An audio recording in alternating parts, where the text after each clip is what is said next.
Welcome back, Super Dungeon Explorers. This is going to be the new Run B of Super Dungeon Explorers arcade mode. What happened to Run A?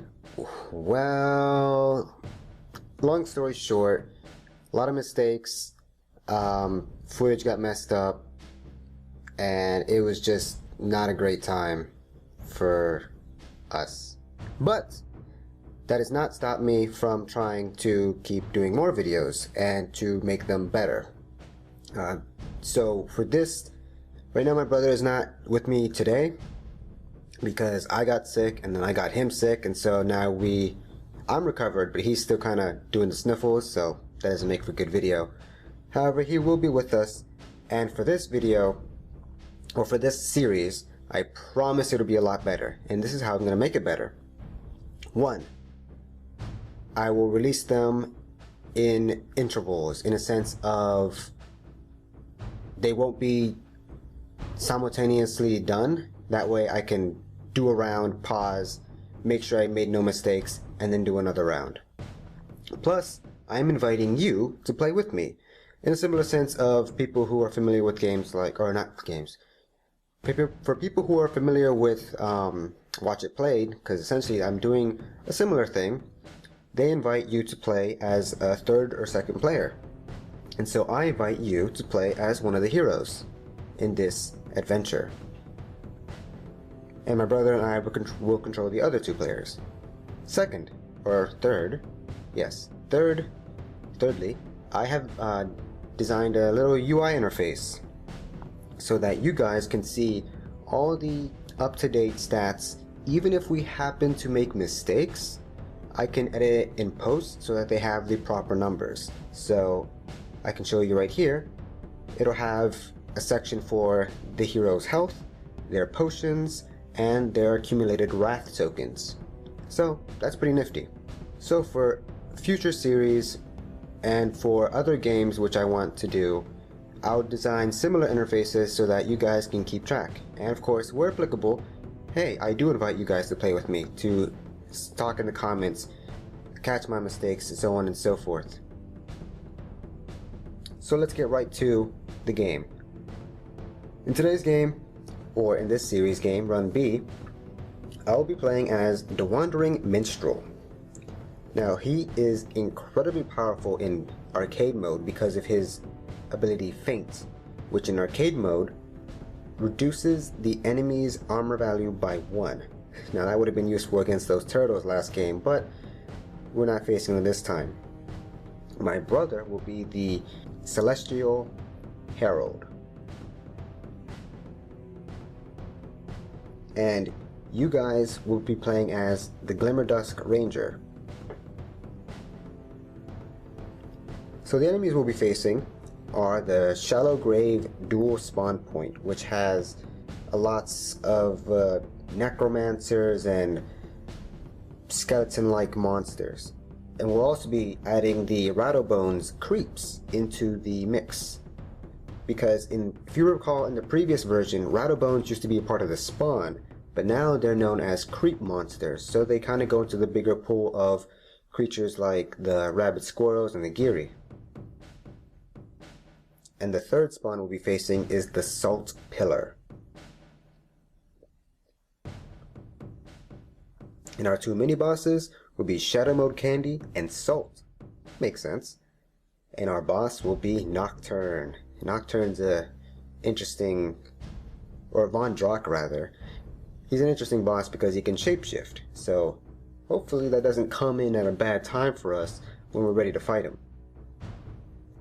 So, here I've set up the board already, put our spawn points down and treasure chest, and everything is dandy. And we have the first turn. So, you guys will play as the Glimmerdusk Ranger so that we'll do a complete turn for the heroes, for the monsters, and then in the next episode, you guys will have the first turn with the Glimmerdusk Ranger. And of course, if you have any suggestions as to what the other heroes should do on their turn, please do so in comments. So for my first turn, as the Wandering Minstrel, I do want to try and help defeat as many monsters as possible. And the way I'm going to do that first is by activating my Jaunty Toon. It's a support action with an aura 2. So I'm just going to place this little token here to show that my Jaunty Toon is activated. And what it does is it adds 1 blue dice on all offensive rolls. So myself and my allies. Now the thing in front of me right now is a Dusk Coven Necromancer. Armor 2, health 3. So he's going to be quite a beast to take down. At least at first. Although it's probably best that we do take him down as soon as possible, because he's the elite mob. And the boneheads around him, not so elite. They're just the minions. So if we kill this Dusk Coven Dusk Coven Necromancer, then we pretty much have the first board here under secure. And we can just take our time killing the little minions. So I am going to attack him. Since I activated my Jaunty Toon, that'll add 1 blue dice to my offensive roll. So for a total of 2 blue dice and 1 red. And I'm trying to be better than, well, actually 1 because of my feint, which will reduce his armor by 1. So I'm trying to get better than 1 here. Not too hard. There you go. 4. So that'll deal 1 damage only to the Dusk Coven Necromancer. So let's try hitting him again. And 4 again. Now I had a heart, but of course, in my previous roll. But it doesn't really do anything for us. So that'll be it for the minstrel. Because I still want to stay kind of in range of everybody else. So I don't want to move just yet. Next will be the Celestial Herald. So the Celestial Herald wants to do something a little fancy. First, she will move. She has fly, so she ignores these brambles. 1, 2. And then she's going to use Divine Arrow. It's a dexterity attack, Lance 8. So that means it'll do damage in a straight line from her.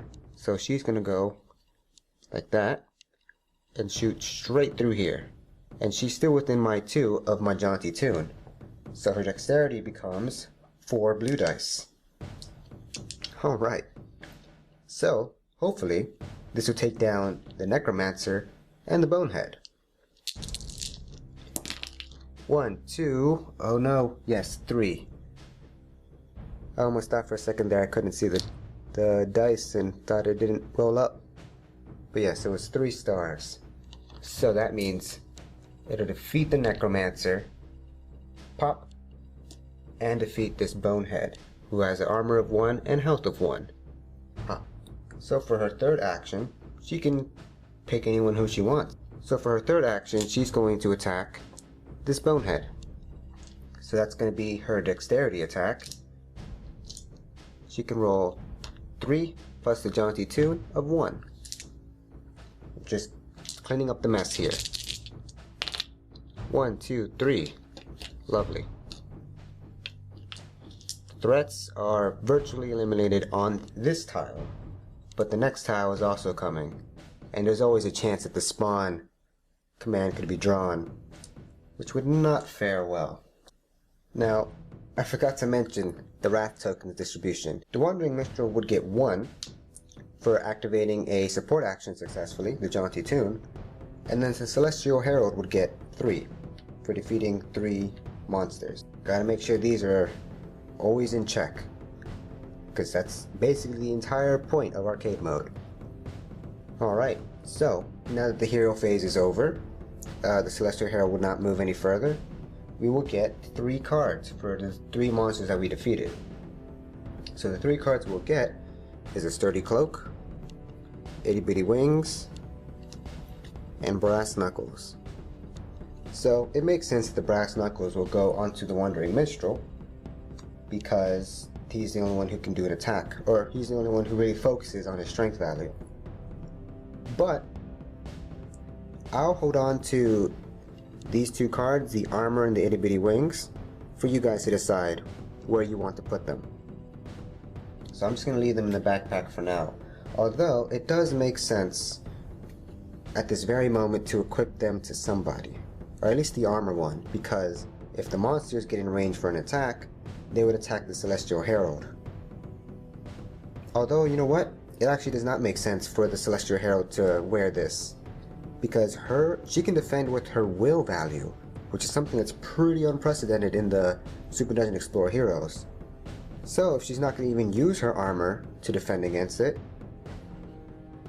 we'll actually put the Sturdy Cloak onto the Glimmer, either between the Glimmerdusk Ranger or the Wandering Minstrel. Actually, I'll let you guys decide. And then the Itty Bitty Wings give +2 to movement. So whoever you guys think that should belong to is up to you. So for the monsters phase, we will, of course, Gauntlet, spawn, move, fight. So remember, we have to determine which spawn is going to do it, which would only be this one that we're on, and it'll spawn all the monsters that it possibly can. So 1, and of course 2, because it cannot be adjacent to any other monster until it is otherwise impossible to do so. And now it becomes impossible, so 3, why not? And then they will move. So the elites would go first. Now this elite here, the Dustcoven Necromancer, is already in range 3 of our buddy here, the Celestial Herald. So he's going to stop there and not even attempt to move. Then the other elites here are the Mist Hounds. Now they have Surefoot, so they don't care about these brambles, and they're trying to get within range 1, and they can move 8. 1, 2, 3, 4, 5, 6, 7, 8. And then the next guy, 1, 2, 3, 4, 5, 6, 7, 8.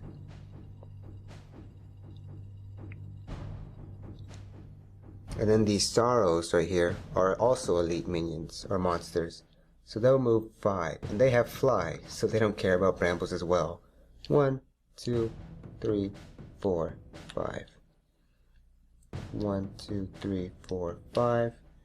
1, 2, 3, 4, 5. 1, 2, 3, 4. Actually, does fly mean that they can go through walls? A model with fly treats difficult terrain, chasms, and structure squares as open squares. So no, they do not go through walls. There are abilities that let people go through walls like Burrow, but fly is not in that category. 1, 2, 3, 4, 5. 1, 2, 3, 4, 5, I guess. Kind of doing a little conga line there. And then the minions of the Dustcoven Necromancer will try to get closer to it. Now these are already in range of him. He just needs to move up 1, and then he's good. He needs to go 1, 2, and then he's good. And then he needs to go up forward 2, and he's good. And then they will all fight. Oh man, so starting with the Dustcoven Necromancer, because it's in its gang range, it has 3 action points. So it's going to hit the Celestial Herald 3 times. Oof, that's not good. And the Celestial Herald has a potion called Halo Extract, which would give everyone around her or 3 +1 armor. But that's not what she uses, so there's nothing we can really do to help her. Ouch. Alright, well, Dustcoven Necromancer. Range of 3, check.